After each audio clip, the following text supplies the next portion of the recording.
Take a look at the starting lineup para kay head coach Ramil De Jesus. Okay, probably a slight change there because Divine Igia is in the starting liner as the first outside hitter. Probably moving Jack Cruz to hit opposite or the other way around. We'll see how the formation of Ramil plays out. Fresh from their win over Signal HD, battling for their second spot with head coach Villet Ponce de Leon. Tignan natin ang starting lineup ng Photon Tornadoes. Usual suspects here. Everybody that we've come to see, the TO, the tall order, the TOL, Chamson, Orendain, and Lastimosa are in there. May Makatuno will do the setting, and Ivy Remulla in the middle. Shopinas.com Lady Clickers getting us started here with Janelle Cheng. Received well by Orendain. Far set, that's gonna go just over. Unang puntos mapupunta dito sa Shopinas.com. Nicole Chamson trying to be established right away dito with May Makatuno as the setter, no? Wants to establish Wonder Girl outside first. Let's see if now she'll try to go to Ivy Remulla, change it up. Makatuno, going at Yum Zone again. Off the blocker. And mabackset siya papunta kay Remulla. And Cheng unable to dig that one para sa Shopinas.com. We're all tied at one apiece. Yeah, a little disgust there on the face of Coach Ramil kasi Janelle Cheng guilty of standing up and watching.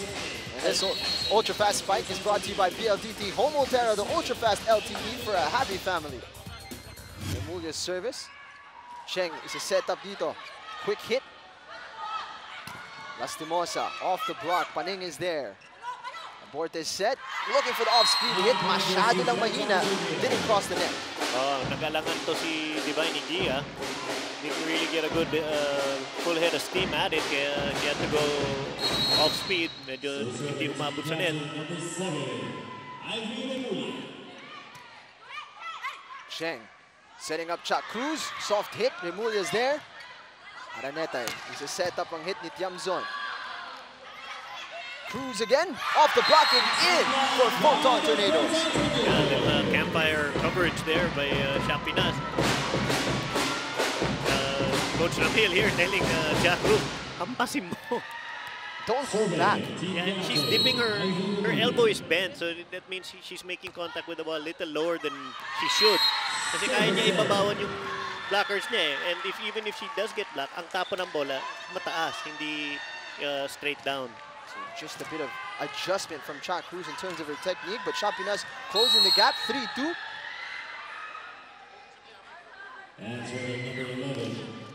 Cruz's service.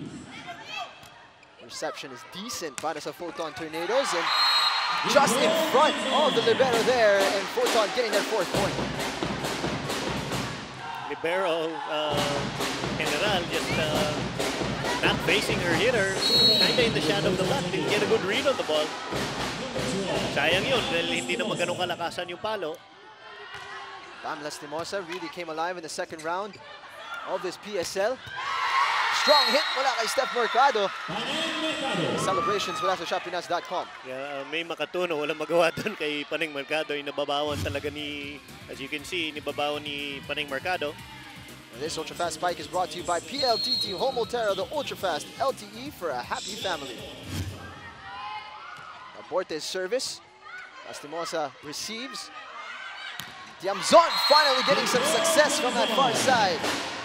Malakas pumalo talaga itong batang to. Talagang, you know, she looks like this thin little girl, pero kung pumalo, aray! Deceiving eh. Deceiving yung official.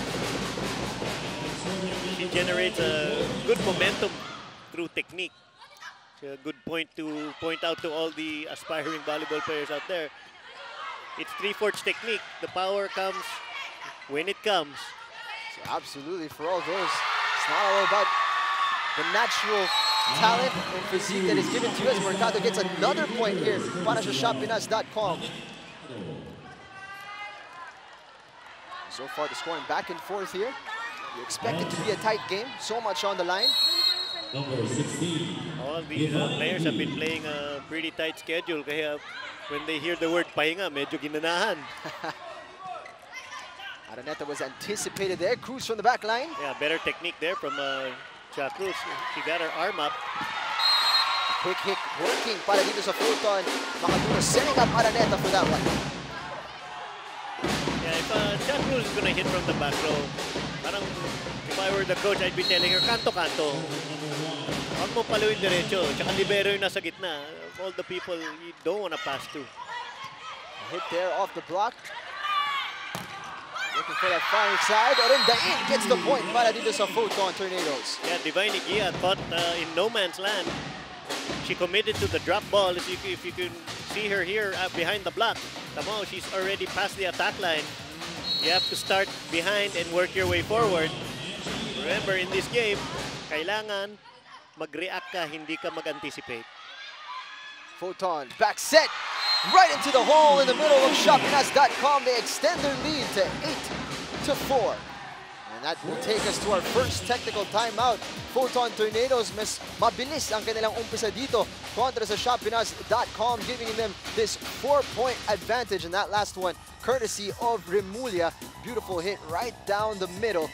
And that sends us to the break. 8-4, lamang dito ang Photon Tornadoes. Para kay Coach Villet Ponce de Leon, sabi niya na yung Shopinas Lady Clickers daw ay isa sa pinakamahirap na koponan na makalaban dito sa PSL, mainly because they're so unpredictable. Kahit natalo nila ang Shopinas in straight sets during the first round, sabi niya sa koponan niya na kailangan isipin nyo bagong Shopinas na to dahil nga they had the time to already work together to figure out how well they gel together. So yesterday during training, they really had to focus on everything. Usually kasi depensa lang or opensa or service, but she said that they really wanted to be ready for anything today. Balik sa inyo, Jing and Tex. Maraming salamat, Carla Lizardo on the sidelines. You mentioned it earlier on, Tex. It depends on what version of Shopinas.com comes in. They're so unpredictable in the PSL. Yeah, and, you know, it'd be good for the team to find somebody else to go to. Overreaching here, Jack Cruz stepped over the line. If you're a back row attacker, you cannot step. You have to take off completely behind the line. Ano mong matchup mo, you have Panay Mercado against May Makatuno, maliit ang blocker. Tama si Coach Ramil, diin mo na ang diin dito sa kamay ni May Makatuno. Mas may porsyento ka manalo ng matchup na yan. Makikita natin kung magagawa dito ni Mercado, and she attacks immediately and gets the point para sa Shopinas.com. And right away, heeding the coach's advice, Panay Mercado goes clean over May Makatuno. Not a full arm swing, quick wrist snap up top. That's a principle that you must maintain as a volleyball player. Never sacrifice height for power. Because as long as yung pinapalo mo ang bola sa taas, malakas siya. And Steph Mercado magsuserve dito para sa Shopinas.com. Reception from Tiamzon. That's going to be a free ball here. Let's see what Shopinas.com comes up with. Lastimosa saves it. Orendain's hit, well defended, it drops right in the middle of the defense. Shopinas.com will be disappointed there. Oh, definitely. Talagang you gotta be ready for those sudden, yung mga bola na biglang tatawid. You cannot expect, no, you have to react. Setter of the Tornadoes, Makatuno. Chaku's off-speed hit, well anticipated. Orendain going for the back set. Had to adjust in mid-air and did well there, getting the point. Riza Jane Mandapat. Okay, if Janelle Cheng is watching, tingnan mo ginawa ni Hingpit, no? Iniba lang niya ang diskarte, hindi ba ng bato ng bato dito sa outside hitter niya si Jack Cruz. Iniba niya. So, diversity. Yeah, it should be. You gotta keep the middle blocker honest. Strong service, Orendain with a good reception. Remulla trying to get the gift, and she does get it. Photon Tornadoes up to 12 points here. Okay, let's see. Tingnan natin tong Shopinas. How much they want the rest. Photon's playing very loose, very relaxed. When Shopinas falls behind, they have a tendency to really tighten up. Quick hit. Remulla managing to save it. Look at that, Photon Tornadoes. Naitawid pa ang bola, but they're unable to deny Shopinas.com as they get their 7th point here, cutting the lead to 5. Yeah, mas maganda ang diskarte ginagawa ni Hingpit because the blockers are trying to protect the outside hit here because they have Jack Cruz here on the outside. So Lisa Mandapat on the opposite side having a heyday so far, 2 kills already. We're going to set up Tiamzon. This time right down the middle again. Foton getting back, stopping this run. Okay, Coach Ramil saying that medyo hindi sarado yung block. So, nakatawid si Chamson sa gitna ng block. It now beholden on the defenders to adjust. This is not high school volleyball. You gotta adjust. Lalampas ang service ni Remulla. That's her second service error here in this first set. And sends Cha Cruz over to the service area. In danger of breaking free itong Foton Tornadoes, 13-8.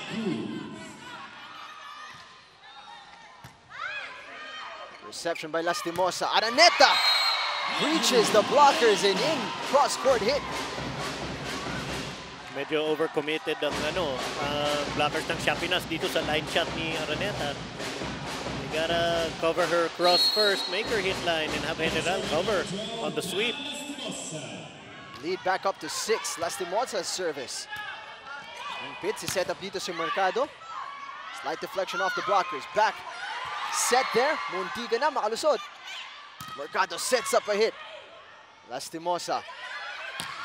And that's Tiamzon way over. Okay, nice adjustment here from Shopinas. Talagang they're planting on Nicole Chamson. They don't want to get her going. And serving for the Lady Clickers. See if Kim Kiana D for Shopinas now in the front court, taking over middle blocker duties. Morta's service. Hit there from Araneta. At nakalusot pa rin. Yeah, and two players from Shopinas, Divine Gia, the first one. Now Mikmik Laborte, a veteran, getting caught in no man's land there. Already nakatawid sa attack line. So let that be a lesson to all you guys playing defense out there. Talagang you cannot cheat up. Foton Tornadoes looking to extend this advantage. They already have a commanding lead in this first set, but Shopinas getting one right back from the timeout. Well, Panay Mercado just obeying coach's instructions. No? Talagang pinipilit niya ibabawon to si May Makatuno. And she's gonna have that advantage all day long unless the set goes too low. And that's gonna be a service error, something na talagang hindi ma-afford itong Shopinas.com at this juncture. Ay, hindi talaga dahil at this juncture of the set, and trailing, no? Talagang malaki na multa ng mga error mo. Angeli Araneta has had a great first set para dito sa Foton Tornadoes. Off the block there of Remulla. No infraction called there, interesting. Nakalusot sila doon, pero nakuha pa rin ang puntos ng Shopinas.com. Yeah, multiple touches, I believe, no? Even to Ivy Remulla. But in fairness to the referees, kasi everything was done in one motion. So, hindi talaga tatawagin yun. Down to 6 is the lead of the Tornadoes. Mercado. Makatuno. Nanakaw play dito. And there is an infraction called on Shopinas. What would that call be, Tex? Net violation on Cha Cruz. Kailangan patipiran ng error. I mean, kailangan talaga because 7 points na lang mananalo ng Photon ng first set. And it is a 7-point advantage as well here para sa Foton Tornadoes. Nakalusot doon ang tira through the blockers and Shopinas.com responding here. Yeah, a little chink in the armor here of the blocking of Photon. Most of the attacks, or if not all of the attacks here on the opposite side, medyo nakalusot eh. Divine Igia with the service here para sa Shopinas.com. 6-point advantage. And that's a missed reception here para sa Foton Tornadoes. Missed by Pantaleon. Yeah, Kim Kiana D at the service line. Oh, my mistake. Yes, Kim Kiana D. Oh, I'm very impressed with this young lady. I see her skill set. Bata pa yan. And bottom line is, gagaling pa yan. Yun ang importante. A lot of potential with Kim Kiana D, but her side facing this advantage that just every time they cut into it, they na-re-establish ng Photon as we check in now with Carla Lizardo on the sideline. We're seeing Coach Ramil De Jesus shaking his head at the performance of his Shopinas Lady Clickers, and during the huddle, he was reminding them about their timing. Kasi nauunahan daw nila, talon daw sila ng talon, wala pa nga daw yung bola. So kailangan daw talaga nilang presence of mind to get points. And aside from that, he also reminded them, bawasan na natin yung unforced errors because we just need to get points in order na makahabol tayo dito sa set na ito. Balik sa inyo, guys. Maraming salamat, Carla Lizardo. Naghahanap sila ng way na makabawi dito, but not like that. Shopinas.com falling into a deeper hole here as Photon Tornadoes just 5 points away from claiming first set. Yeah, the tightness of Shopinas becoming a little bit more evident. Lastimosa, strong hit cross court. Anticipated well. Cha Cruz. Linda in with a diving dig. Tiamzon gets so much power on that hit. Cruz off the block. Now it's Tiamzon with a setup. Lastimosa. Hindi ka na makakuha ng knockout play. And finally, Shopinas.com doing enough to get that point. Yeah, that's a good run offense here from Hingpit. Medyo iba-iba binigyan niya. Yeah, it went to Cha Cruz ilang beses. Pero in the end, everybody was expecting it to come out. It went out to Risa Mandapat. At nakapatay na naman. Tatlo na kill ni Mandapat in the game. Service error. Nako. Good anticipation mula kay Bangladesh Pantaleon. Hinayaan niyang lumampas ang bola. And Photon Tornadoes closer and closer to the finish line in this first set. Yeah, we have Beatan coming in do some serving and defensive duties. Beatrice Dominique Tan. Her service received well. Cha Cruz is the go-to again here para sa Shopinas.com. Strong hit mula kay Pam Lastimosa, and you can see she's enjoying herself on the court. Yeah, resurgence here for Pam Lastimosa. She had a shaky start when they first played. Nabablock siya on the opposite side, but she's gleaming with confidence now. Talagang nakakapatay na siya because iniiba-iba nila yung approach niya from hitting opposite, and as opposite, you're also called the all-around. So you're supposed to be able to hit everything. And now, they're making her curl para pumalo ng tres. This reception there from the libero, that is absolutely disappointing para kay Coach Ramil. When it rains, it pours. The unforced errors, I can't wait to see the stat line. It's going to be a one-sided stat line. Papatuloy dito si Tan from the service area. Cheng back set. Cruz saved here, and Orendain's gonna send it over. Soft hit this time. Tiamzon is there. Lastimosa through the blockers and in para sa Photon Tornadoes. Yeah, that's a weird blocking formation here on Mikmik Labote. She was soft blocking Pam Lastimosa. Abot naman niya. With that hit, andito na tayo sa set point para sa Photon Tornadoes. Up by 10 here.